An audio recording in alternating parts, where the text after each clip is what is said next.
Welcome to another episode of Drummers Paradise, a place for drummers to connect and get to know each other and what drives their passion for groove.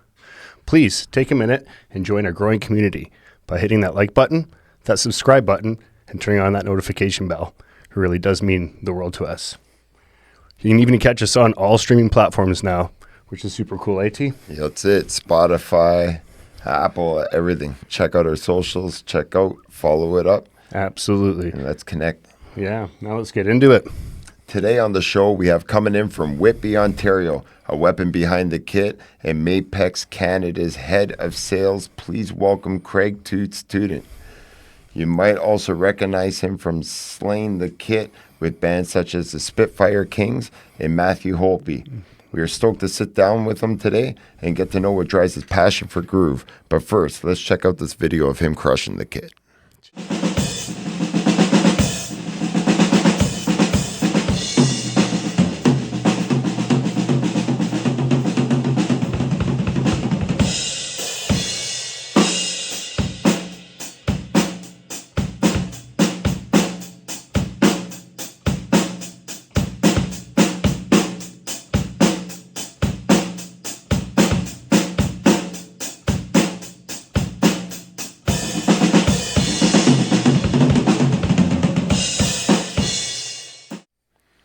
Nice chops, serious arrangements, Yeah, great man. playing. Oh, Great you job. guys. Thank you.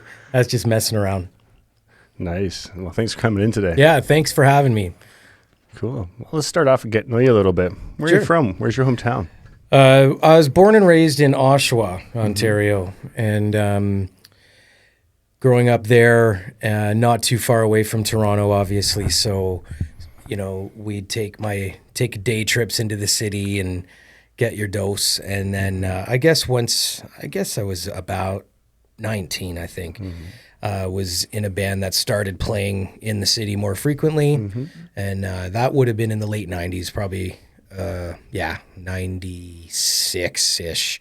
And from there, ended up moving to the city, as a lot of people do, like young kids that grow up in the suburbs. It's all about getting to the city. So moved to Toronto and just really, really got super duper into the scene there, and being a Toronto scenester, if you will, for a few years, and going to shows all the time and hanging out at all the cool spots and being a part of the scene, playing at all the cool clubs. It was great. It was a really great experience.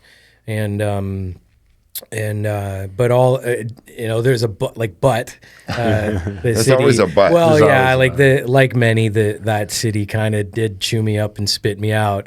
And back to the suburbs I went, and things are great. I just trek into the city a little once in a while. But I was definitely, those are fond memories of those days I lived downtown and was hanging out at places like the Horseshoe and the Rivoli and Lee's Palace and all kinds of cool drinking holes and stuff like that. Yeah. Yeah, cool. That's nice. That's great. So what influences were in your life that got you into playing drums, and how old were you? Good question. Oh, very young. Very young. I think, I was 4 years old when I started flipping through my folks' record collection. And I remember dropping the needle on a CCR record, and it was specifically the song "Up Around the Bend" by CCR. And I was hooked on rock Dancing and roll. to it, I'm sure. Yeah, at the age of 4, I was hooked. And my dad was in a band, so he was the lead singer and just played rhythm acoustic. So Dad was always in a band, and so it's just like, Dad's in a band, I'll be in a band. It just wasn't even a thought. It fell into place really easily.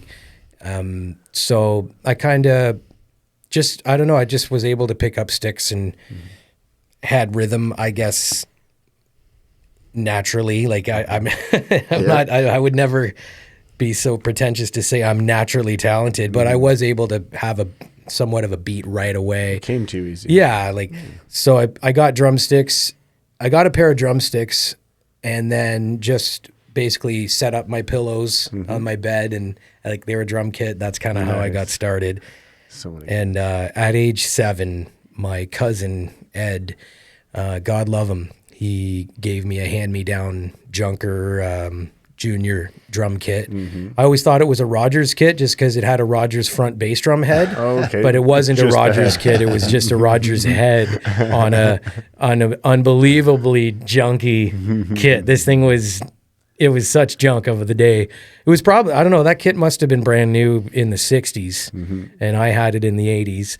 And eventually the double tom mount, like the bass drum shell couldn't hold it anymore, and it just imploded right in, like done, like Fell right so in. like Oh, no. out to the curb that went.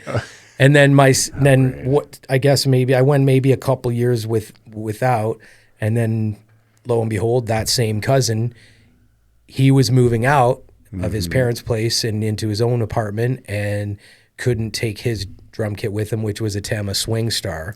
So he lent me his Tama Swing Star, and that was the first sort of quality kit that I ever had. Banged away on that, and that's kind of where I really started cutting my teeth. Right. So, but yeah, my influences, and to answer your question, early on, drum wise, is that, you mean drum wise, influence wise? Yeah, like everything. Like you said, you're mentioning rock the and roll in CCR general. Yeah, album. like, like what got you into Family like, members, drums? that Like, thing, right? yeah, like again, I was 7 when I got my first kit, and at the age of 7, I saw the video for I believe it was "Gimme All Your Lovin'" by the ZZ Top, and Pure rock and roll. these bearded dudes with this cool old car and these beautiful chicks, and wow, look at this, and I like that. So I got the Eliminator on cassette, with my allowance money. Burned that thing out, I bet. Yeah. So that was the first cassette I ever bought was ZZ Top Eliminator, and I just started playing along. Amazing. And that's that record for sure is fairly straightforward, 4 on the floor, rock drumming. Yeah. And so I copied that as close as I could, and nothing has changed. Right. So you picked up 40 records years and started later, playing and I'm those. still just playing still "Gimme play. All Your Lovin'." That's funny. Are you self-taught, or did you ever end up getting lessons or going to school for drums? I don't like to say I'm self-taught, because I'm not taught.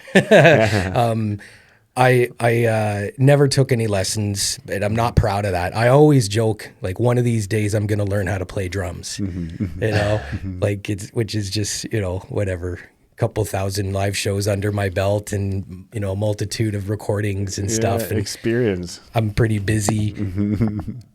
The guys I play with seem to dig what I do back there, but if somebody gives me a compliment, like, "Oh, you're a good drummer," I always take the compliment, thank you. But inside, I'm like, I'm actually not that good a drummer. Like, I know good drummers that can do stuff that I don't do.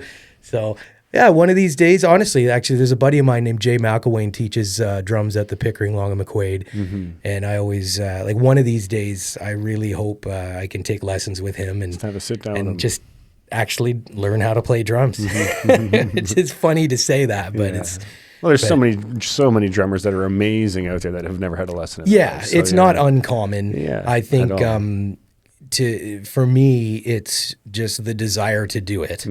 Like that classic, if you put your mind to it, you'll accomplish it. It's like, I just wanted to be a drummer.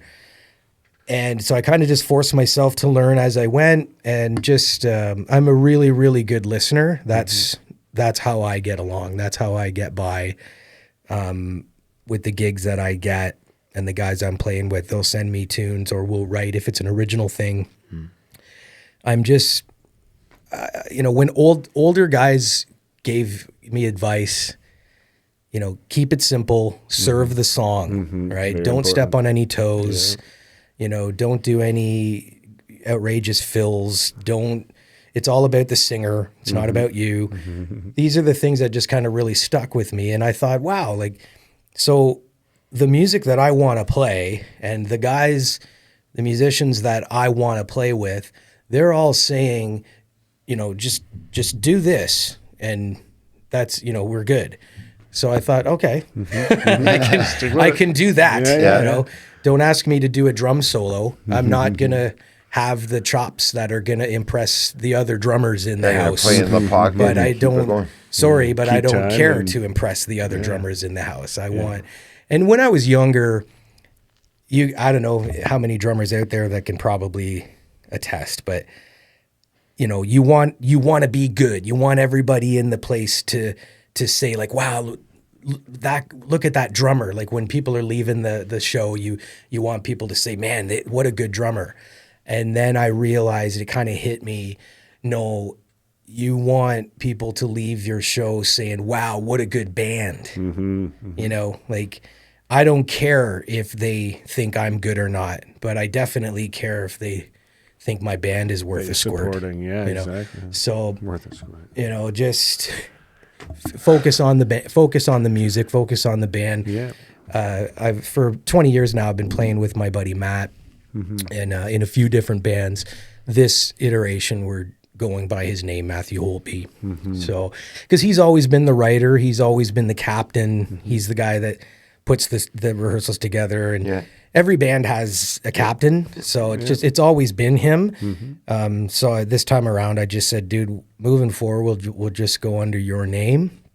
And so yeah, like playing original music with him, he'll kind of say, okay, here's a new one, and he'll kind of play a song that he's come up with, and he might give me an idea of what he wants, and it's usually pretty simple.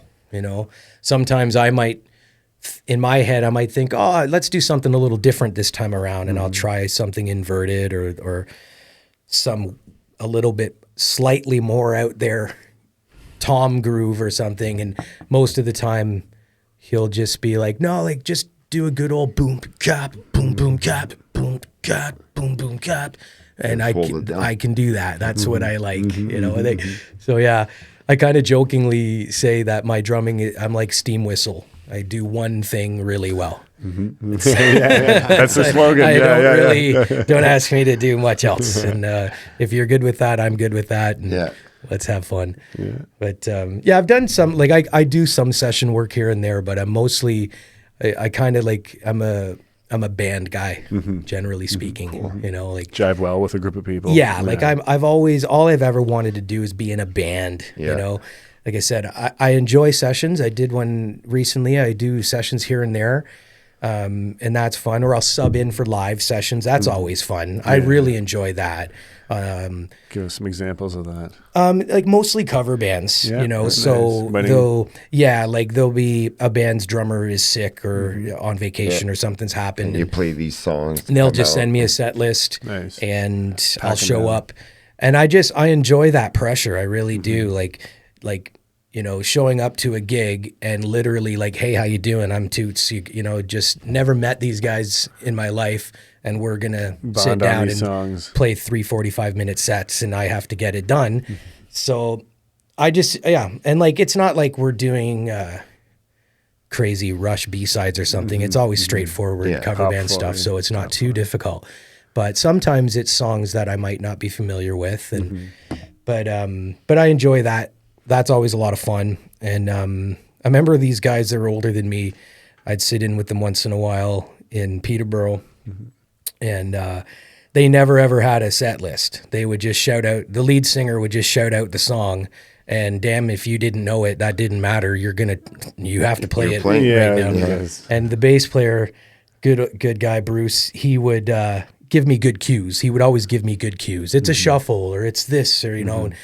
And but yeah, I remember I love telling this story. But one time I was subbing on the gig, and the bass player was a sub, so normally the bass player Bruce is the guy that normally would give me all the cues.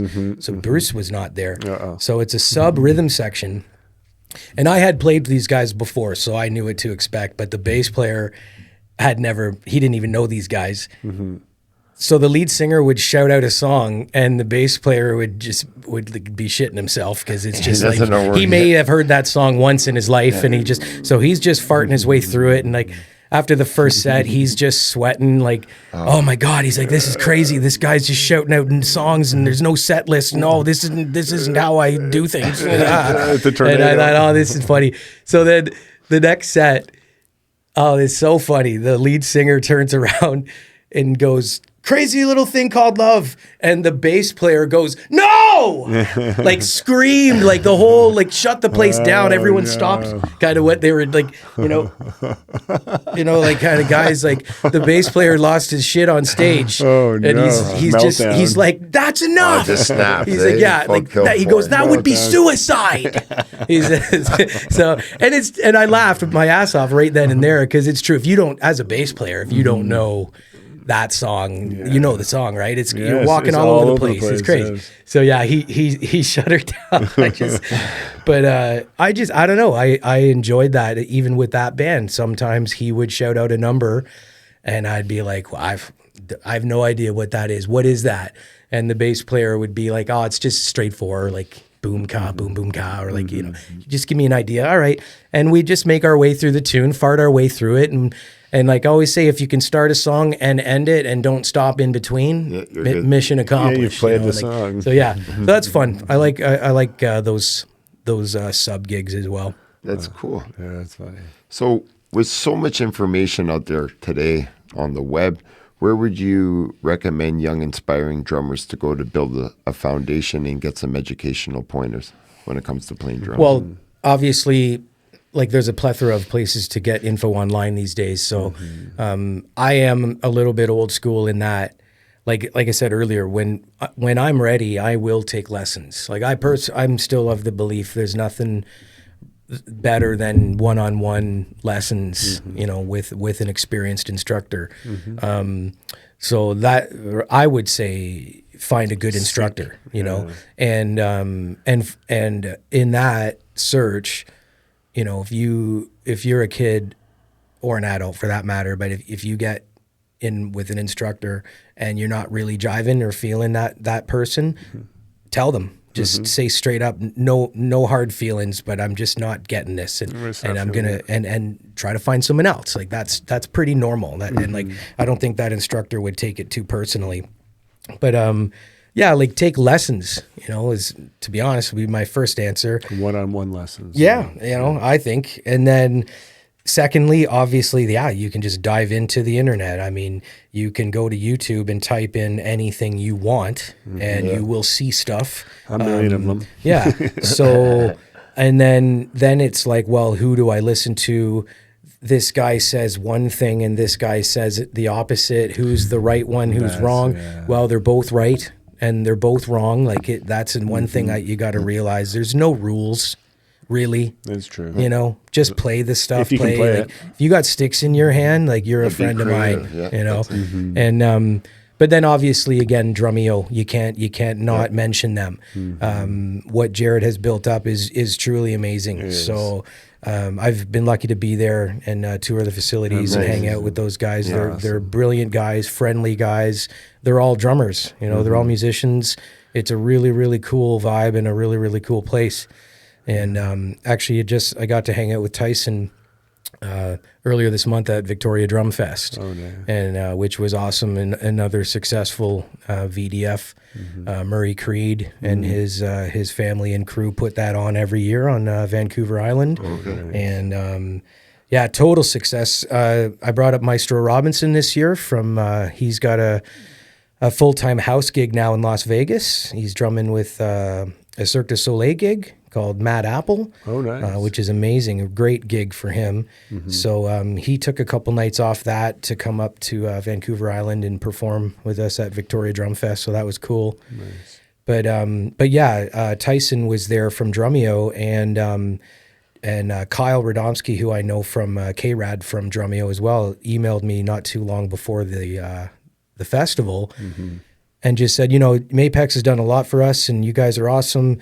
If you want, I've got a couple drum kits here that you can, Maestro can showcase on. And they happen to have a brand new Black Panther Design Lab Equinox kit, which I hadn't even physically seen yet. That's like one of the newer flagship kits from Mapex. Right. And I'm like, you guys are going to ship that to VDF for my guy to play on? They're like, yeah, no problem. Like, awesome. Like, holy moly. Thank you so much, guys. Like, Drumeo is awesome like that. They're just really, really communal.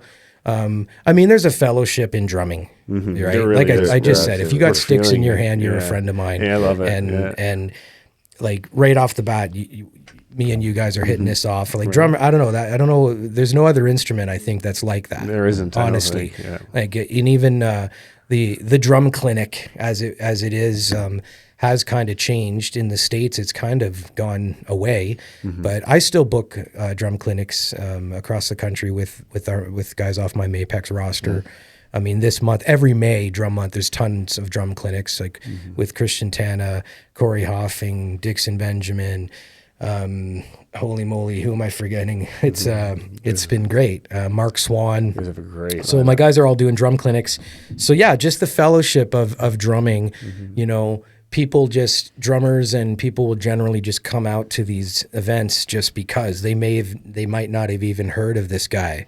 Like, I don't know who he is, but I'll go. It's drums. It's cool, you know, like, and, yeah, I don't know. And like drummers are always like, "Oh, what are you playing? What's your snare? What cymbals you got?" We start nerding out over Right gear, away, yes. right? And I just I know, again, other instruments, like, especially, you know, we can goof on like these snobby guitar players, but like they're almost the opposite. You know, they're like, mine. Yeah, you can This see is my gear. Don't look.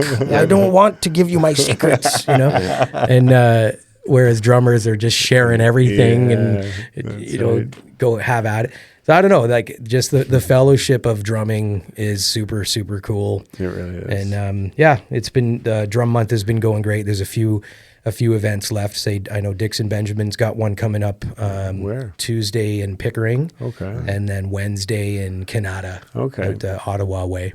Nice. And yeah, it's been and then Jeff Towers, actually my guy out in Alberta, is a long running Mapex artist in Canada, and he's going to be doing a day-long tech day, sort of like a snare drum setup day kind of thing at Long and McQuaid, Calgary East. And I believe that's on the 30th. Okay. I believe, but yeah, so lots of Mapex Canada artists doing clinic events all month long. A fun Long and month. McQuaid's hosting all these events, which is awesome. Yeah. You know, Super thanks to Long and McQuaid for continuing that and keeping the drumming community afloat. Really? Yeah. So yeah, it's been good, and again, getting to travel around to these places, it's exhausting, but it's a lot a obviously, as Absolutely, for doing sure. Mapex rep. I can only stuff. imagine. Yeah. Yeah, it's cool. Well, shout out again for coming in for drum month of May, Yeah. right? Coming into Drummers Perfect Paradise timing. podcast. Topping it Yeah. off. Yeah. Yeah. This Yeah. will air right at the end. So yeah, it's perfect. That's cool. Yeah, so cool. So tell us, what do you think are some of the key elements when developing a good foundation as a drummer? Well, I mean, for me, it was always and still continues to be about the music and serving the song that I'm like the whole point of drums, I think, is to provide the beat to music, right? And that mentality has changed a little bit in modern times. There's a lot of young drummers that have no intention of playing in a band or even jamming with other musicians. They're just playing by themselves in the basement. They might be playing along to music or maybe not. I don't know. So my whole thing is it's all about music. So listen to the music and just listen, it. you know, listen to what you're hearing. And like, I don't know. I remember when I was young, I just learned by playing along to pressing play on the cassette deck and with the headphones cranked and just playing along. Rewind play. And I'm listening to these records and then I'm playing along to it and I'm noticing how much I suck compared to what I'm hearing. So I just figured out a way to not suck. And so, you know, newbie drummers are always so rigid and stiff, right? It's like, it's really rigid. So I just kind of figured, and I kind of I sensed that I was, so again, I don't like to say I'm self-taught, but it's just, I'm listening and I'm processing, okay, what is it that makes these guys play it that way, you know?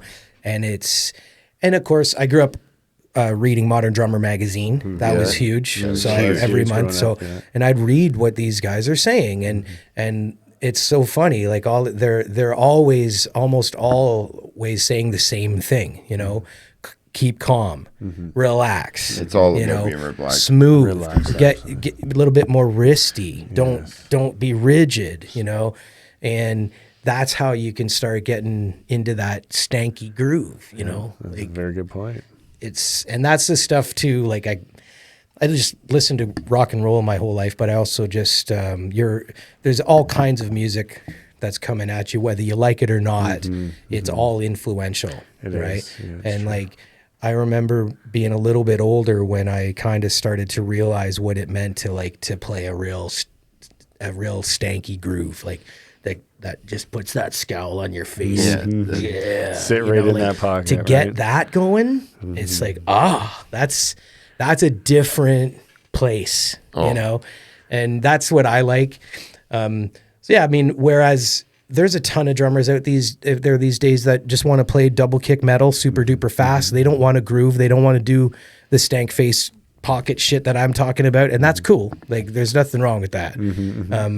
So like, I don't know, like ultimately I'd say to answer your question is just follow what you're into. You know, if you're whatever you're into, follow that and do that. It's always good to mix it up. Some people will say, no, like you should, you know, learn how to play jazz, learn how to play classical, learn how to play all the genres. And it's like, that's not bad advice. That's great advice. But there's also an argument to just do what's that. If you only want to do one thing and have fun with that and focus on that, like, That's I don't know, interest like, yeah, is. like It goes back to there's really No no limits. rules. No yeah, limits. oh, that's for Right? sure. It goes back to But that. like, but if you're a drummer and you were to say like, I'm a metal drummer, Yeah. then some other guys would be like, well, you shouldn't say that, man. Like can you play country? Can you play jazz? And it's like, well, yeah, maybe a little, but I'm not good at it. And that's not what I'm into. Like I'm into metal. I'm a metal drummer. That's what I am. There's nothing wrong. I think there's nothing wrong with that, but I know some people would be like, no, you got to be more well-rounded. Don't just pigeonhole yourself. Whatever. Depends what you want as an individual. Just really, whatever. what you're Have fun. chasing. Do what you want. Exactly. Listen, and just like I mean, have fun. Obviously, that's the that's only reason number we're one. doing this. Yeah. I mean, I've been kicked around with gigs. I've lost gigs. I've been fired. You're pissed off. I want to quit. F this business. And then you know it hit me like, well, why did you start doing this in the first place? You know, it's fun. Like I can't not play. Right. Yeah. Life without it is just too boring. Yeah. It's Something's just missing when Drop. yeah. I can't not play. You know, Yeah. so it's always going to be some form or another. And for me, the last 20 solid years, I always have an original thing on the go, and I always have a cover band thing on the go. That's kind of and I just love the duality between those two scenes. It's a lot of fun. Well, I just want to touch a little bit more on that. Could you tell us how you really became the drummer of the Spitfire Kings? So the Spitfire Kings were a cover band that were going around for a few years in the Oshawa, Durham area. And a really awesome dude on drums named Rob Boucher. He decided to make a change. He wanted to step back. And he mentioned to Rick, who's the singer and like captain of the band, he's like, you should call Craig. And so I had never met Rick. I'd heard of him. We had so many mutual friends. And then another mutual friend, Tracy, says to Rick, you should get Craig. And then Darren Smith, who plays drums for Harum Scarum, he's like, you got to get Craig. So Rick just got recommended for me to audition. So he basically called me up and just said, you know, everyone's telling me that I should audition you with this band, and including Rob. And I said, yeah, hey, Rick, nice to meet you finally. And Rob had mentioned that. So let's have a jam and see how it goes. So, and he told me right then and there, he goes, well, it's 100%. It comes down to what Roland thinks of you. He's the bass player. Yeah, well, And rhythm. Roland's an amazing bass player, arguably probably the best bass player I've ever played with. And so I get to Rick's place to audition, and I'm driving at the time, 04 orange Honda Element, and the bass player Rollin, he pulls in, and he comes downstairs, and he looks at me and goes, "I like you already." Oh, look at that. He drives a 05 orange Honda Element. Oh, They're look at literally this. What are the twin mobiles, chances? right? What are the chances? Dude, right? I Like know. that's a rare car. It is. And like I actually ended up getting that in an accident with that car. Then I got a blue one, Oh, and then I drove that till it died, and now I got a black one. I'm nice. I'm a Honda so you're- Elemental is Yes, what we call ourselves. Elementals. Yeah. Yeah. So anyway, we started jamming, and I knew that I had to click with the bass with Rollin, or else it wasn't happening, and we clicked right away. that's nice. Yeah, like right away. Amazing. And that was in October of 2016.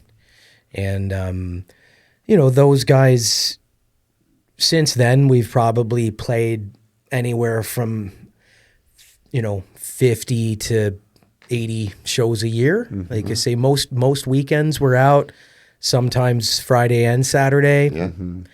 We might go a couple weeks without a show, and then we'll have 3 in a week, whatever. But just a really, really fun, really hot party band. Like it's just a good party band. Really, really good stuff. Mostly classic rock stuff. All just all recognizable hits. Yeah. So yeah, that's been, like I said, that's been going since October of 16.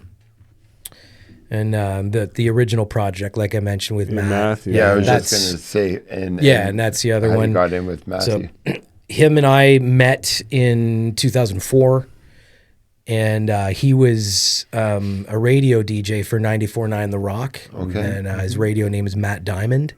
And we met at this sort of Battle of the Bands thing, where he was sort of hosting it, I think, and then I was there when I was working for Long and McQuaid, I was there like as a judge for this local Battle of the Bands thing. And we hit it off right away, because I was wearing a shirt that said "Suck My Disc," and which was this little sort of boutique would-be record label that my friends and I kind of sort of had but he knew of it, through mutual friends. Okay. He was like, "Oh, nice shirt." And I was like, "Hey, you're Matt Diamond." So we hit it off right away. And so right away we started, then I'm hanging out at his place. He's like, "Oh, I've got these songs." And he plays me his demos. I'm like, "Holy shit, this is very decent stuff." And so we put a band together, long story short, called the Champion Heartache, with some really, really good, really amazing players of the scene, of the Oshawa scene at that time. And did that for a few years. Then we had another band called the Coach Lights, and then we had another band called Say Ritual. And then as bands come and go. Yes, they do. And like I was saying, this time around, I just said, "Dude, moving forward, Matthew Holtby. Like, you write all the Carry your songs, name. you book the shows, you book the rehearsals, you're the captain." And he was like, "Well," because he just likes the idea of kind of having his band and doesn't want to be the guy, I'm like, "You're the guy though, man. It's all good, bro." Yeah, it's a humble man. Yeah. And he's like, "Well, we'll call it Matthew Holtby Band." And I'm like, "No, it's just Matthew Holtby." And just that way, if we ever do have to, go through members, because members come and go, and Yes, which they they do. have since we started this, Right. So I'm like, that's the beauty of just going by your name. Very good point. So yeah, he just continues to write songs that I think are decent. I'm really enjoying the music.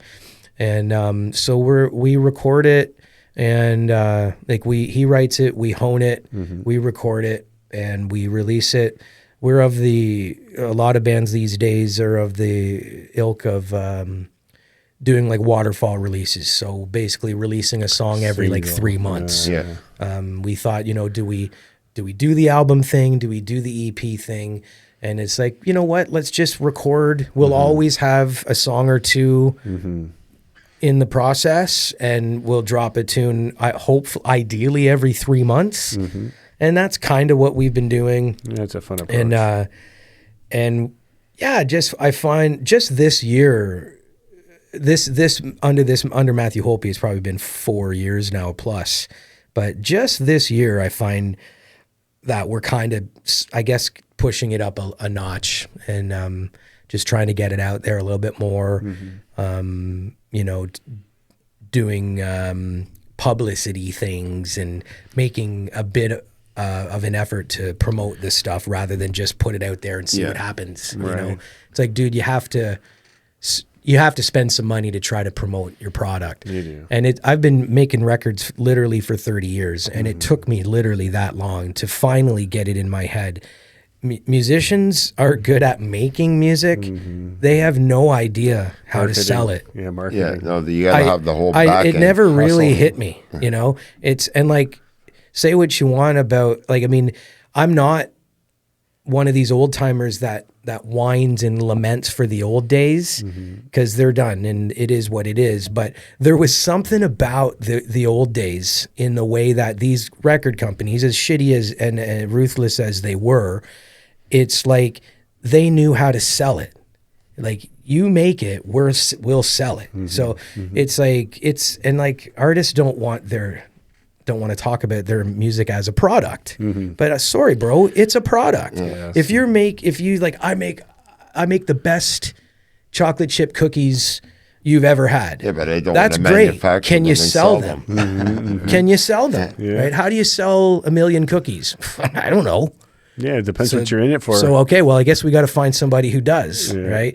So anyway, these days, you're the artist, you're the promoter, you're the engineer, you're the producer, you're the public, you're everything now, right? Yeah. So, you know, quite frankly, I'll be honest, I'm proud of this project and how things have been going and what we've been doing on, you know, such a small budget. Things are going great as far as I'm concerned. The fact that we don't have any label support or, you know, any even grants yet. Like, It's all ideally, do it yourself. you know, we're looking into, ideally we'd like to get grants, and they're out there to get, and that's great and all. But until then, we're just doing everything on our own dime. So that being said, I'm happy. Like, it's getting out there slowly but surely. Nice. And, you know, it's a labor of love. Like any original artist will tell you that, you know. Yeah, if you're in it for the money, good Lord. Good Lord, yeah, get Good into luck. something else. You know, this is Canada here. We're talking about. Yeah, good. You said it. Good point. There's only so much to go around. But, no, That's funny. It's good. Have you been on any tours? Do you have any tour stories you can share with us? Oh, not for a long time. No. When I was younger, a ton of van tours. Okay. Yeah. Punk bands, rock bands. Yeah. Like stuff like that. Yeah. I mean, like you said, there was a few years there where I was touring a lot. But it's funny. I'm almost 50, and I joke, like, I feel like the old man that just tells the same 5 stories over and over again. Being in a band, yeah. Because it's just like every year goes by. Like, yeah, it's funny. I was just telling somebody the other day a funny story, and I was like, oh my God, that was in 1996. You know, I'm still telling that story. Right. You know, but I don't know, like, just there's so many funny things that happened over the years. You know, basically living in a van with 4 or 5 other guys for weeks and weeks in a row. Memories. Some funny things are gonna happen. That's very, very true. Right. Probably. I guess I don't know. I guess I'll give you the juiciest one was just the time we were on tour. I was in a band called Another Blue Door. And we had a record deal out of a little label in New York City, so we got to play a lot in the States, which was amazing. Yeah, and we played a show in New York at the Mercury Lounge, which was a great gig, a great little joint to play, cool place. And anyway, I that day, every time we were in New York, you get a deli sandwich, right? A deli counter sandwich is just what you do. So obviously there must have been some bad mayo or something. I see where this is going. Yeah. So some bad deli counter mayo, and the next day we're playing in Baltimore, and had to pull over to the side of the road to take care of evacuate, and made it to Baltimore. Played the show with my ass cheeks 100% clenched. Oh no! Like that was my feeling very ever. first thought for the entire set was "Don't shit yourself." Yeah, and then next is this song. Yeah. So that night, we're a broke ass rock band on the road. 5 of us in one hotel room. So 2 guys in one bed, 2 in the other, and 1 on the floor or the cot, and that's how we rolled. Yeah. Well, Rotate. my buddy Steve, God love him, he says, "Boys, Craig's had it rough. He's got food poisoning," and like I say, he gets his own bed. 2 of us sleep on the floor tonight. And I was like, "God love you, Steve. You don't have to, but that's cool." And they all agreed, yeah, okay. Mm-hmm. Well, good thing. Good thing. Yeah. You shit the sheets or what? I literally shit the bed in Baltimore. All around. Eh? Woke up in the morning. Alrighty then. I love it. That poor Cleaning staff? That was the very first thing I thought of. Yeah, poor. That's the first, and I was like, "Oh, that." So yeah. Anyway, enough of that. Yeah. Good story. And you recovered and you went on. Yeah. No. And now that was it. Pretty much by the next day, it had Subsided. and back to normal. off to the next town and Went. I mean, it was shit. and it was back then. I pretty much survived on beef jerky and Yoo-hoo, so it could have been that as well. Who knows? But I think it was the mayonnaise in a deli counter sandwich in New York. That's my story. I'm sticking with. All right. So, Toots, tell us, how did your journey with Mapex begin? So, working at Long and McQuaid for 17 years, and Yorkville and Long and McQuaid are familial companies. So my predecessor, his name was a good friend of mine, Dave Lawrence. So I've known Dave since high school. We were high school buds, and I've known him for 30 years. And he got the gig when Yorkville got Mapex as a brand. They didn't have any drum brands before that. So since taking on Mapex, they hired a full-time drum and percussion product specialist, and that was Dave. So he was the Mapex rep for, I think, about solid 10 years. Okay. And Yorkville, and with obviously the help of Long and McQuaid and Dave, really, really helped bring the Mapex brand up in Canada. It had been distributed in Canada for a while and was trucking along decent, but when Yorkville took it on, the numbers went, kind of through the roof with all the Long and McQuaids on board. Yeah. And so yeah, I guess it would have been October or like summer of 2021. Dave, the office Yorkville is in Pickering, Ontario, and Dave had bought a house about almost an hour and a half drive away east. Just like so many people, you can't afford a house in the GTA. You gotta go outward and be willing to commute. Yes. So for quite a while he was commuting, and he got the opportunity to get a really decent job and working from home. So, he really, really enjoyed his years at Yorkville, but moved on. And so when he resigned, it was almost kind of like the story with the Spitfire Kings. That, like, basically Dave said to the VP, my boss, Jeff, you got to call Toots. And then our national sales manager, Ray, same thing, like a bunch of mutual friends in the company in Long and McQuaid and in Yorkville kind of had all said to Jeff, he's the guy. And I had met Jeff once before. So, and I think he's like, I remember that guy, but geez, everyone's saying he's the guy. Right. So he called me up again, he's like, let's bring you in for an interview, like you were highly recommended from even one of the DMs at L&M was just like, I don't want to hand you, like I was a pretty solid drum staffer, and so like, I don't want to lose one of my top drum staffers, but he's the best guy for this gig, I think. So like all of these coworkers and colleagues, recommended me, which was awesome. very Obviously, supportive. so nice, so cool. And so yeah, I went in for the interview, and it just made sense right away. And that was in October of 21. Right. Yeah. And what is it exactly that you do for Mapex? So yeah, so technically I work for Yorkville Sound, and my title is drum and percussion product specialist. But I'm also the product specialist for things like this. Okay.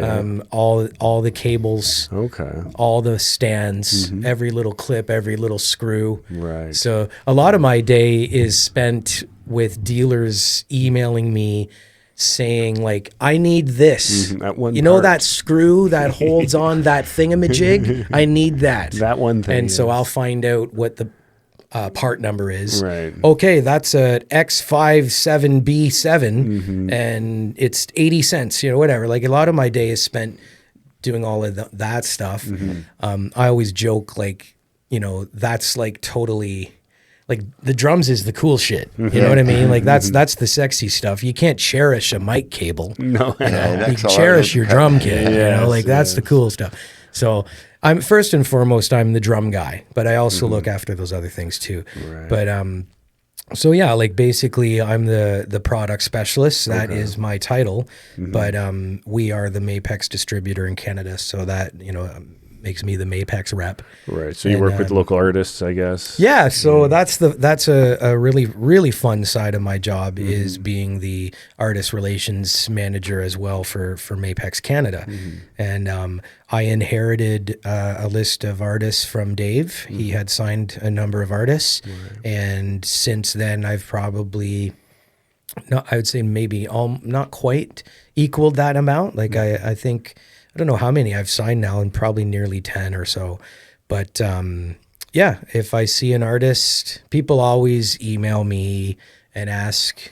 That's my question. How does somebody become an ambassador for Yeah, Mapex? How and does you that know work? what's funny? Like I thought, like, how do I answer that? How do I truthfully answer that question? And the simple truth, honestly, is I have to like you. Yeah. Yeah. That's what it really comes down it, to. honestly. Like, so, I don't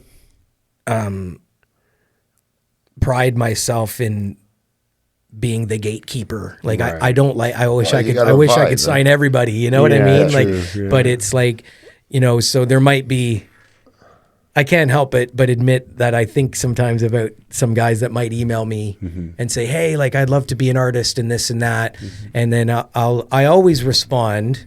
I won't ghost them, and I'll just say, like, keep doing what you're doing, and I'm watching you. Right. Like that's all, which is true. And like, and it's just they might take it personally. I don't know. Maybe they do. Maybe they don't. But nobody likes to be rejected, right? No, it's but very it's true, just yeah. like, keep doing your thing. So there's a lot of factors that have to add up to get chosen. Endorsement, But I mean, it's all about relationships first and Yeah, foremost. really it is. It's clearly it's about the gear, but it's really about the relationship more so. And I try to sign people that I personally can gel with, and vibe. these are people that I think will represent the brand Number one, certainly in their genre or elsewhere. And I try to mix it up genre wise. So, there's a number of various drummers on the roster that are doing a lot of different things. There's metal drummers, there's punk drummers. Which is good, right? Yeah, there's a couple country guys. Karan Matu out west in Surrey, he's I guess he's a metal drummer. Like he grew up loving metal and learning to play along. He's a metal guy, but he is heavy in the Punjabi scene out in Surrey. So he has a really wicked gig playing on stage with a Punjabi DJ. Oh, fun. So the DJ's going crazy playing Punjabi dance music. 1,000 people in the room going easily. nuts. Yeah. And there's Karan just ripping Killing it on the shit kit. and having a blast. So much fun. And I'm like, that's a cool gig, bro. Yeah. That's really what you cool. strive for, right? Yeah. Playing in front of And, like, thousands, having a it's good not time. my scene. Like most, like I'm a rock and roll guy. So then I didn't even know this stuff was going on kind of thing, So yeah, he's got that going. there's a lot of different stuff. The very first signing was Zoe McMillan. She is just a kick-ass drummer and very, very devoted. Pretty much the reason I signed her is because she basically said, I'm going to be a full-time professional drummer and there's nothing else that's going to happen. Amazing. And I was really impressed by her drive. Like she literally dropped out of her master's at Queens. Oh, wow. And I'm like, your parents are okay with that? And she's like, yeah, they totally are. Oh, really? Yeah. Wow. She's like, they actually are. And they have been supportive of her.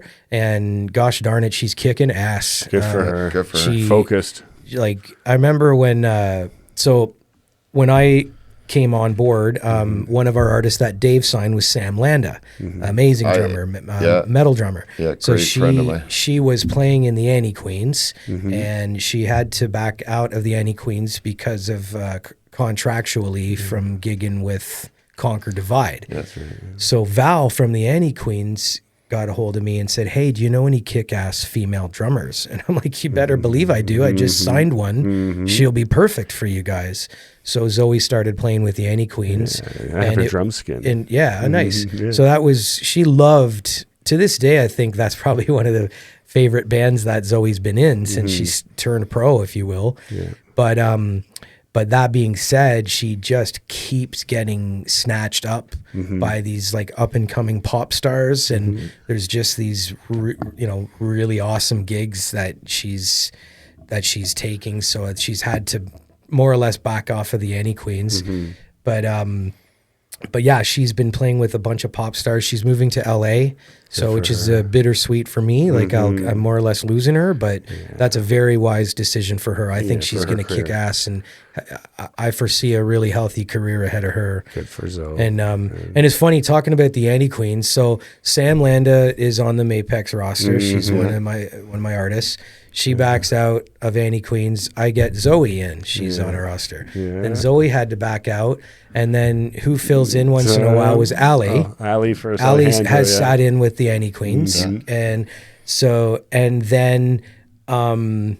then Corey Hoffing, who plays drums in Lutharo and Striker and Crimson Shadows, metal drummer. He subbed in with the Annie Queens on some gigs, Mapex guy. And then now they've got pretty much full-time in the band, Tommy Metcalf, our buddy who Tommy. I just signed like a month ago. Yeah. So like by awesome coincidence, Anti-Queens, you're Mapex. the drum department.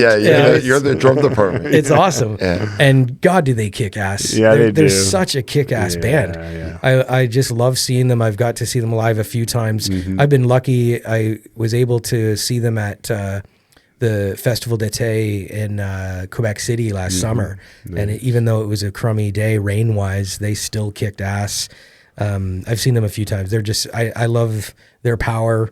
I love naturally I'll say this because Yorkville is the Gibson distributor, but I've always been a Gibson guitar fan. Right. And Emily and Val play Gibsons, and they just crush. Like their tone just kicks ass, and they figured it out. Yeah, and they're killing it. I love the Annie Queens. It's fun watching them like grow as you know, they've been at it a long time. Yes, they have. And they keep getting better. They've always been kick ass, but yes, with experience comes more crush. Yeah, and those chicks true. crush. They work for sure. Yeah, it's awesome. Yeah, they're about to, I think, European tour. Yeah, they're about pretty soon. Yeah. Well, they just got off the road across Canada. Yeah, that's right. And I was out west for Victoria Drum Fest there, and I just missed them. They had a gig in Vancouver on the Friday, and I was in Vancouver on Thursday. So man, I just missed seeing them in Vancouver. And then I was in Calgary a few days later doing a drum clinic with Christian Tana. And by lucky fluke, Boneless and Random Killing were playing in Calgary. So I got to go see Random Killing and Boneless Killing. Great guy. Yeah. I got to shout out Chris, Oh, heck yeah. We'll get him on the show. Such a gem, yeah. Oh, that'd be great to see him on here. Yeah. That guy is, I mean, I don't know if I could blow sunshine that much up his ass, but I mean, he kind of is a legend. Like he's kind of a punk rock legend. He's been doing what he's doing like the whole time. He plays the deepest rack tom. Oh God! Like the 14-inch floor tom hanging off a little TH 800 holder. Yeah. I'm like, oh my God! I'm just as the Mapex guy. I'm not cringing, but like kinda like God. I hope that holds up, dude. No, I've been blessed to play a lot of shows with Chris. And Nice. We talk drums, and it's just all passion and love with him. Yeah, And, he's great guy. like. He is schwa punk. Like he is the pretty much the Oshawa punk drummer. Yeah. And just that scene, like just he's been a part of it full time since the 90s. Forever. So yeah, that's and it's funny talking about a 14-inch rack tom.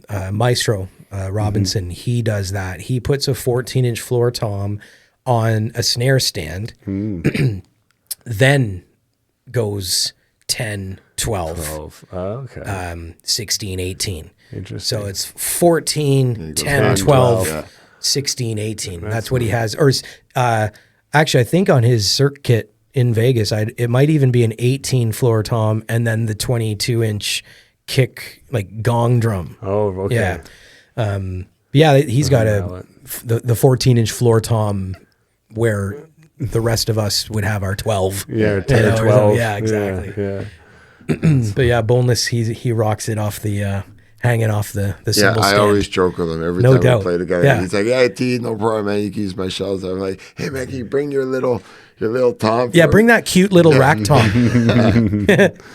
Yeah, go ahead and rib him on that. Yeah, right. It's kind of goofy, but it's cool. It is cool. Cool. So, in your opinion, what are some of the top Mapex snare drums and kits that you would recommend? Oh, geez, there's so much options. Like that's the beauty. Yeah, just to give us a little bit of product acknowledgement. Well, I for mean, our viewers. their whole thing is having products at every price point and at the best value. So that's been their mantra since day one, which was like 87, I believe, when they started.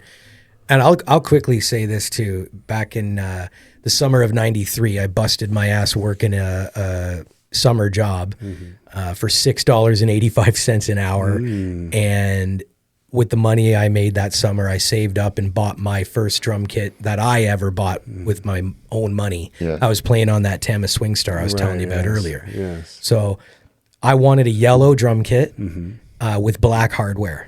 And Gord Clement was working at Long and McQuaid in Oshawa at the time, and he ordered it. And it took months to come in. I thought this thing's never come in.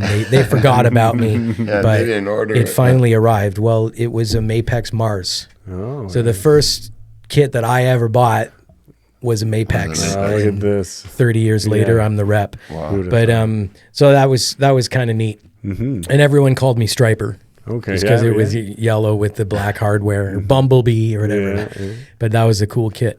But to answer your question, I mean, obviously, like you're starting off with the Comet series, Yeah. and that's the entry level kit. So complete cymbals, like just some beginner cymbals to get started, and it's like $680. Okay. And it's funny, those shells. That's what I use on a weekly basis. I use a Mapex Tornado. Okay. Which is just the cheapest kit in the catalog. You know, poplar shells. Poplar.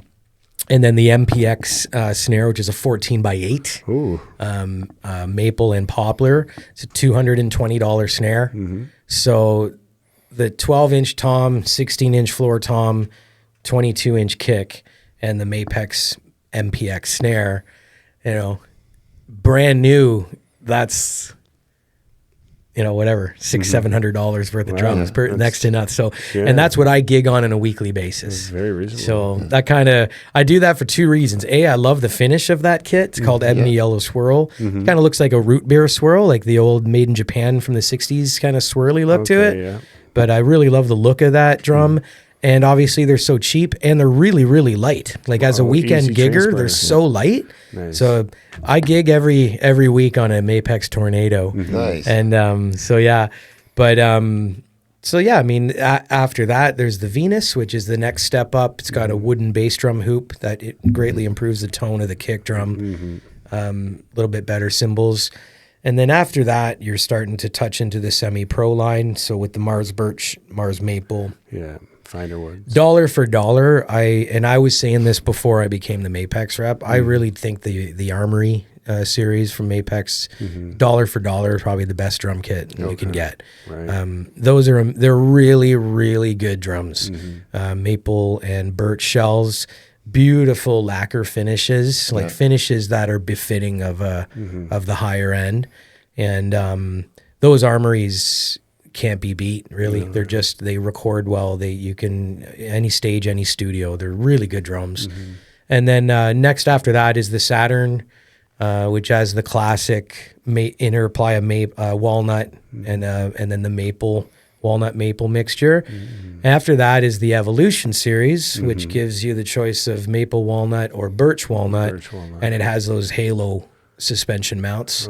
So there's a few things different between the Saturn and the Saturn Evolution. And then the top flagship line is called the Black Panther Design Lap. So there's the Versatis, the Cherry Bomb, and the Equinox. So that's the super duper high end stuff.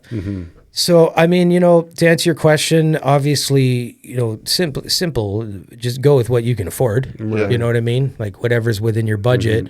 Every company, I don't talk smack about other companies ever. I never did. Like 17 years on the floor at Long and McQuaid, I would never talk crap about another brand, I've always said, like, play what you across like, the man. board, play what you like, and every company makes great stuff. They right? do. Like, No, they really do. Like, you are totally correct. 100%. like, Every company makes good stuff. There's, especially these days, like there's no crap.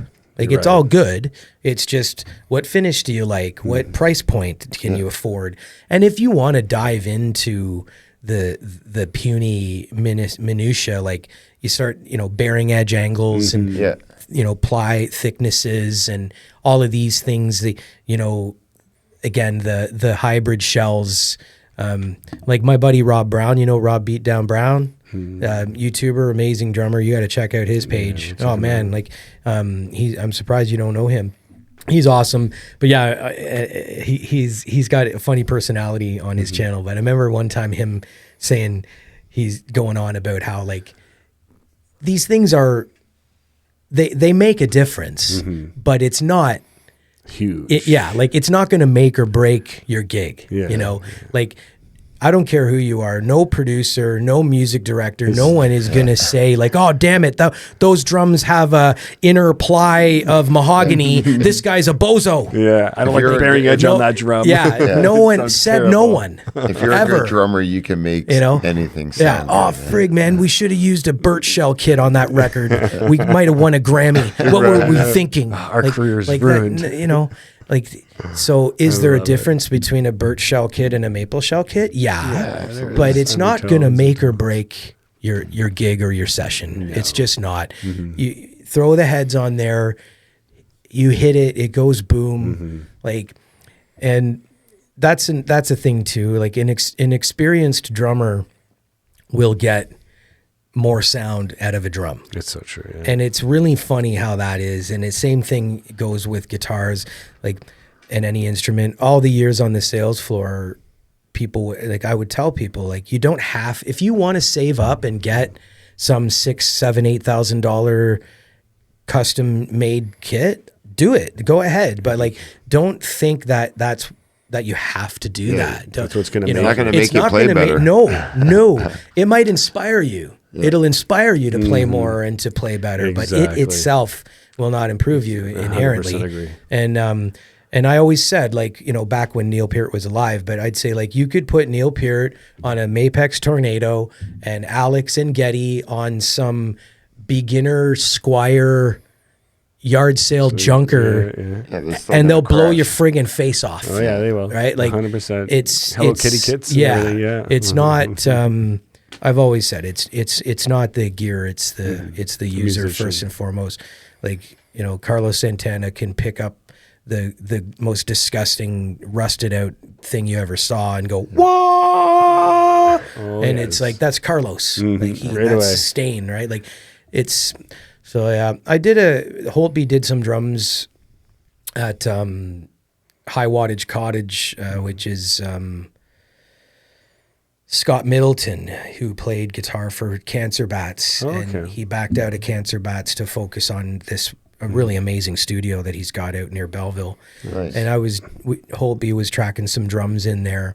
And Scott gave me a really nice compliment. He just said, dude, you really know how to hit a drum. And I was like, oh, like, what do you mean? Like, cause like when he said that at first, I just wasn't sure, but like, do you mean like I hit him hard? And he goes, no, like you just know how to hit a drum. You know how to get sound out of a drum. I was like, oh, yeah, okay. Like, he goes, yeah, like, sound. He didn't name names, but he just said, yeah, like I had a guy in here last week and it just sounded shitty, just nothing. You gotta learn how to get that attack. I thought, wow, that's neat. And then lo and behold, like literally 3 or 4 days ago, I saw an interview with Todd Sucherman, and there's no way in hell am I comparing myself to Todd. He's one of the best drummers on the planet. But he said some stuff that kind of almost validated a bit in that I went through that same thing. And he basically said, just naturally, just over time, and it wasn't even anything he specifically kind of did on purpose, but just as he progressed and matured as a drummer, it's like, you're like, oh wow, like I haven't cracked a cymbal in like, I've had these same crashes for like 3 years, geez, when's the last time I went through a snare head? No, it's been, I don't break sticks as much anymore. Like, so, and yet you're getting the same, if not even more out of the drum kit, but with less. Like he specifically said he saw a video of himself from 1997, I think he said, and he was just playing with this. You're younger and you're going for it. That's fine. But as an older guy now, he's like, wow, like I don't play that ferociously anymore. Yet I'm getting a bigger, more ferocious sound. Well, why is that? Well, because my playing just kind of refined over time, and you just learn how to get sound out of a drum or you pull a it cymbal. out. Actually, yeah, legit. And that's what I over the years on the sales floor, metal guys particularly, punk guys, heavy hitters, they're cracking cymbals left, right, and center. And I'm just like, bro, like I'm not gonna point my finger at you and tell you that you have bad technique. I don't feel. I just don't feel qualified to say you're doing it wrong, but like you're doing it wrong. If you go if you want to hit a cymbal and you're hitting it as if you're trying to hit through flat, it, you're gonna go through it, right? So you have to hit it like at a glancing blow, and next thing you know, you hit that cymbal at a glancing blow and let the stick bounce off the cymbal. What happens? The cymbal just goes wah, and you get it all, And like same with a drum, if you're holding it tight and you hit down on that thing as hard as you can, you're actually choking the sound of the drum. Yeah. Whereas I personally found, and I would never say like I do it right, you need to do it how I do it. I would never say that. I only know like how I do. This is how I do it. I don't know if you want to do it, but like. I just found to get the wrist a little bit more loose, and just like whip that thing. Like you whip the drum and let that stick smack and bounce off the head, and the drum just explodes. That's right. Yeah. So, and I just kind of realized that naturally. Nobody told me that. Same action. Will say some influence in that mentality. I was reading a Modern Drummer magazine with Chad Smith, and he was saying I don't know if it was Brendan, the producer there, Brendan O'Brien or what, but some producer told him for this song, like the bass drum beater, have it bounce off the head. Like don't bury it. Yeah, let it resonate. Let it bounce off and let the drum boom. And I'm reading this and I'm like, oh, that's neat. And so I went to my drum kit and tried it and was like, holy shit, what a difference in sound, right? It's like punch, boom. Yeah. Right. So once you learn these things, I'm like, oh, like boom, right? Like, well, do that on the tom. Mm-hmm. Boom. Like it's just every, Yeah. light bulb moment almost kind of thing. That's, But yeah, getting sound out of a drum. I just think the more you play, just with time, and the more you play, the better you'll get. And again, whether it's, it might not be something that you specifically think of or do on purpose. You'll just notice you're going to get better over time. That's true. Unfortunately, some fellas find out the hard way with injuries. Mm-hmm. I know a buddy of mine, he was of the ilk. There's still, at this day, too many drummers out there that think you have to hit those things as hard as you possibly can all night long. You're going down. Yeah. Or if you're playing 8th or 16th notes and you don't know how to do a proper technique push-pull or something, you're really going to hurt yourself, right? And like you might be 20 years old and it's okay, but welcome to 45. The day will come, 100% guaranteed. You're gonna know what I'm talking about. Exactly. So what kind of new products does Mapex have coming down the pipeline that you are excited about and you want to share with us? Well, not allowed to say, but there's things that they've been working on hardware-wise. There will be some new hardware coming down. There's always new finishes. Yeah. So they just released the revamped Armory series. Oh, nice. So the Armory series has all new finishes. Due to demand, they're now the toms are now mounted on the bass drum with a double tom holder. Oh, but funny enough, I've already gotten a guy saying, "Oh, I hate that." I'm like, "Bro, we can't win for trying." Yeah. People are, people don't want the hanging ones anymore. Yes. They want the bass drum mounted one, and sorry. But anyway, the new Armories have the bass drum mount, 7 new finishes. The heads used to come stock with a single ply coated, and now they come with a double ply clear, like a pinstripe, Chinese made pinstripe head. Okay. So that's new in the Armory side of things. Specialty snares, anything like that? No new snares. Okay. The snare thing, they got met like many of most of the entire world got messed around due to COVID. Yeah, so they just launched an entirely new Black Panther line of snares. I believe it was 17 or 18 models. Oh, wow. I think it launched at the end of 2019. Okay. So, like basically those few years of COVID were the years that they were really pushing these new these snares and stuff, and they were selling, but not as well as if that shit never happened. That's very true. So, but the Black Panther line of snares is as good as it always has been. I think, if there's drummers out there, they might say, "Oh, I'm not really a Mapex guy, but their snares are tight," and it's like, dude, the drums are just as good. But but fair enough, you love the snares. I'll take it. That's right. Yeah, but good love. Yeah, like the Black Panther lineup is stellar. Amazing. It's there's a snare in there for everybody, every situation. And then I love the MPX line, that maple poplar blended shell. Right. They're cheap, like they're $220 for a 14 by 6.5 or a 14 by 8. Lacquer finish, 10 lugs. Those you can't go wrong with those, man. I've been using one live now, the 14 by 8, for probably over a year. So I mean, I've probably played 100 shows on that thing. Nice. And it's a beast, it's just ready to go. Standing up. But yeah, the Black Panthers, the Persuader is the hammered brass, took over from the Sledgehammer.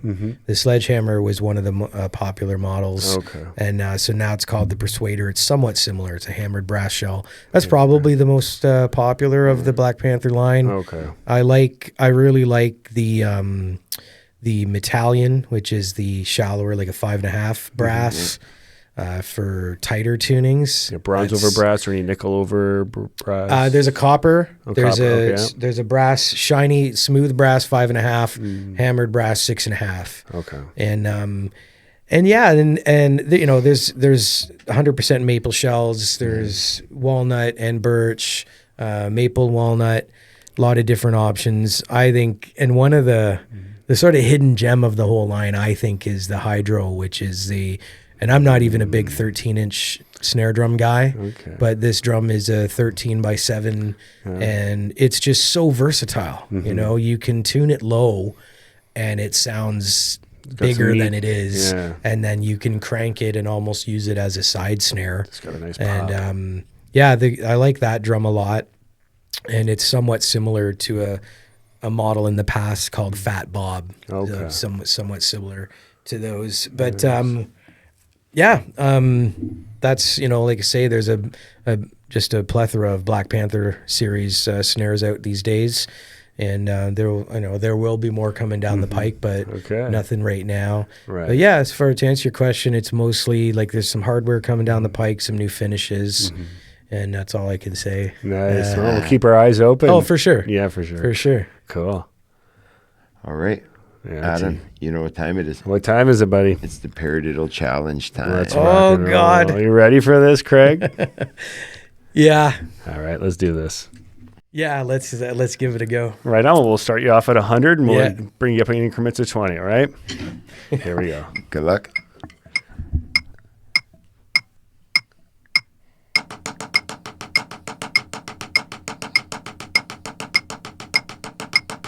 That's clean. All right. Yay! We're going to go to 120. Let's go 120.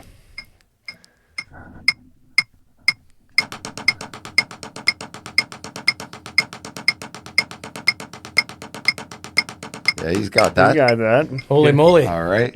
You're entering the fast zone now. I'm proud of myself already. Under the gun, I'm doing this. What's that, 40? 140.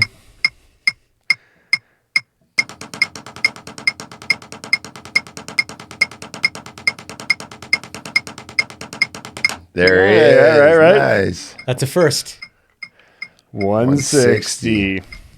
We're breaking records, personal records here for Total personal record. Already broke. you. I love it. Ah. Sorry. Nope. You want to try 150? Yeah, let's try 50. That's what I'm maxed. 150. Nope. Nope. There you go. 140. I'm That's so amazing. proud that I hit 140. I'm not Hey, even congratulations. joking. Yeah. Like I hit 130 and hit a stride for a bit there. I was like, oh, I got 130. But never I'd fall off the rails at 140 every time, like I did just now at the 50 and 60. So the fact that I nailed 40, I'm good. You entered fast zone. Yeah, so- man. There you go. Well, thanks for playing. Yeah, no sweat. Right on. 3, 2, 1. All right. Toots. That was a good job. Good job. buddy. Thanks, Good man. job. Yeah. That was awesome. Got through it. Yeah. Got through it. Yeah.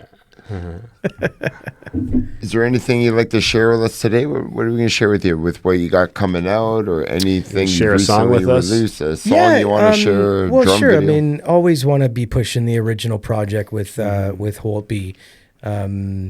We released a tune in March called "Give Me a Reason." There's a lyric video for that out, and we're just about to release another single on the 30th. So really shortly, It's coming up. we'll be trying to pepper that all over the place. Hopefully you and all your wonderful viewers and listeners will everybody. Hey, make sure you catch tune that in, on check your that social out. media We'll have all your links pages below. there.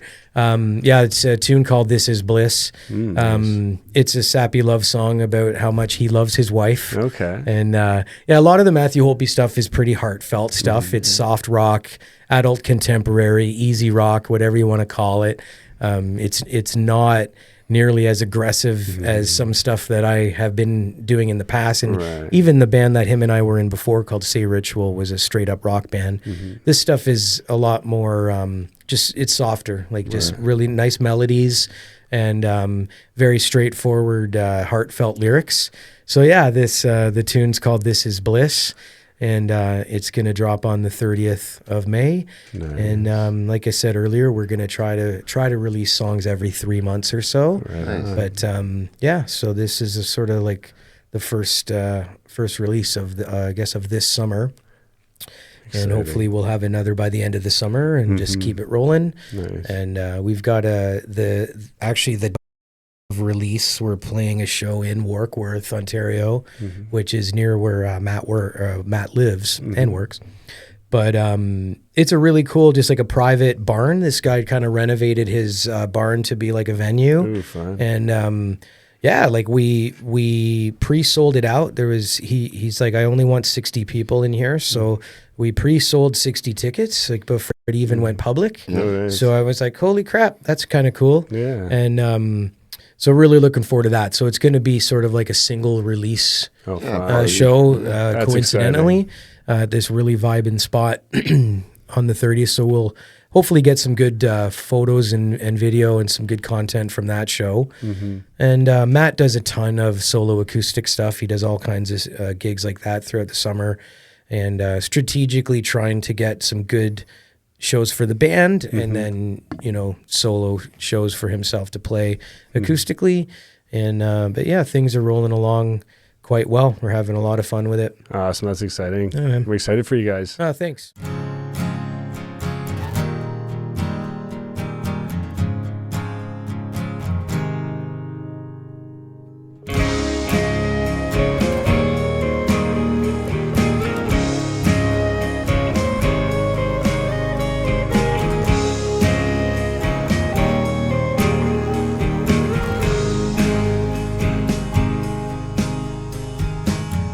She was just 17. I think I was 23. People started to talk, you know what I mean. You were out of my league. I think it's still plain to see. Sometimes I still don't know what you're doing with me. You took me home, I had to meet your dad.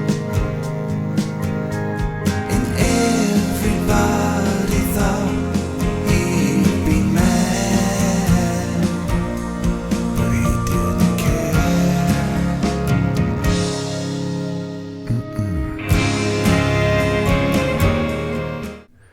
Well, that's a great tune. Thanks for sharing that. Thanks, brother. Got a link in the description for everybody to check out as well. Cool. So don't miss out on that. That And was thank you. Matt and I co-produced that one. Oh, did you? Yeah, Okay. and proud to say. And I also played guitars on it. Oh, look at Yeah, you go. Which is Amazing. my guitar debut. Good job. It And, sounded great. Oh, thanks, dude. You're That was a welcome. lot of fun to track. Awesome. And looking forward to doing a lot more. Yeah, we're excited to hear more. So that's great. And thanks, Toots, for making the trip out here. It was so Yeah, much no fun. sweat, Thanks man. for coming in. Thanks for having me, guys. It was such a You're- good hang. This is a really cool thing you guys are doing here. I've been watching all the episodes. And yeah, happy to see my fellow Mapex guys in here too. And Yeah, it's I think great. there'll probably be some more. I think which is so. super cool. Yeah, that's thanks. great. And we only wish you the best on your journey moving forward. Yeah. Great vibes, my friend. Likewise. Absolutely. Thanks, guys. And again, if anyone is interested in checking out more of Toots' playing and everything he's got going on, like he just said, he's got a new song coming out. Make sure you go over there and check out that. Yes. His socials will be listed at the link below. Make sure you click, subscribe, follow, All that fun stuff. all the fun. Drop me a line, say hi. Things. That's it. And until next time, everybody, Keep grooving and have fun. remember to hit that like button, subscribe button, and turn on that notification bell. See you next time. In paradise. Peace. I